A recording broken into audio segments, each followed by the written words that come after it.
সবার সাথে ভালো ব্যবহার করে যদি মনে করো সবাই একইভাবে তোমার সাথে ভালো ব্যবহার করবে, তাহলে ভুল ভাবছো।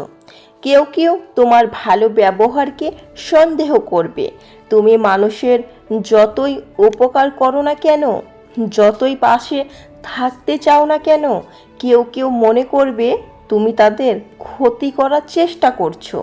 কারণ মানুষ না চাইতেই খুব সহজে কারো উপকার সহ্য করতে পারে না, মনে মনে অন্য কিছু ভেবে রাখে।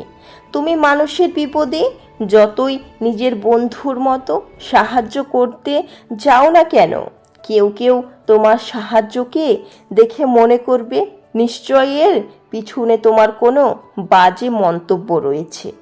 কেউ কেউ আবার এটা মুখের উপরে বলে দিতে দ্বিধাবোধ করবে না। তুমি যতই পর উপকারী হও না কেন, যদি কারো উপকার করতে না পারো তাহলে তুমি খারাপ হয়ে যাবে। আবার তুমি যতই সবার কাছে সুপারহিরো হও না কেন, অনেক সময় কোনো খারাপ কাজে সমর্থন না দিলে তুমিও তাদের কাছে ভিলেন হয়ে যাবে। এটাই বাস্তব।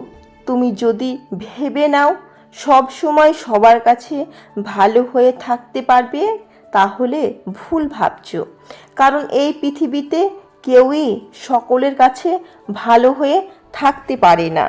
তুমি যতই মহৎ হও না কেন, কারো কারো কাছে তুমি ভালো নয়, এটাই চরম বাস্তব। তুমি যতই ভালো মানুষ হও না কেন, এই রঙিন পৃথিবীতে সবচেয়ে মহান মানুষটাও কিন্তু সমালোচক আছে, আর যোগ্য ব্যক্তিদের কিন্তু সমালোচনা হয়। কেউ তোমার সমালোচনা করলে তাদের করতে দাও, কারণ সবাইকে খুশি করার দায়িত্ব নিয়ে তুমি পৃথিবীতে আসোনি।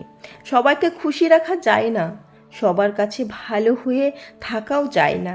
তোমার ভালো কাজে যদি 10 জন মানুষ খুশি হয়, তার মধ্যে বাকি 2 জন মানুষ তোমাকে হিংসা করবে, অর্থাৎ বাকি 2 জন মানুষের কাছে তুমি কিন্তু অপছন্দের পাত্র। তাই সবার কাছে নিজেকে উজাড় করতে নেই। যতটুকু দিলে তুমি ভালো হয়ে থাকতে পারবে ঠিক ততটুকুই দাও। আগে নিজেকে ভালো রাখা দরকার। যদি সবাইকে ভালো রাখতে চাও, তাহলে দেখবে সবাইকে ভালো রাখতে গিয়ে তুমি নিজে ভালো নেই। তাই আগে নিজেকে ভালো রাখুন। নিজেকে ভালো রাখতে পারলে অন্যকেও ভালো রাখতে পারবে।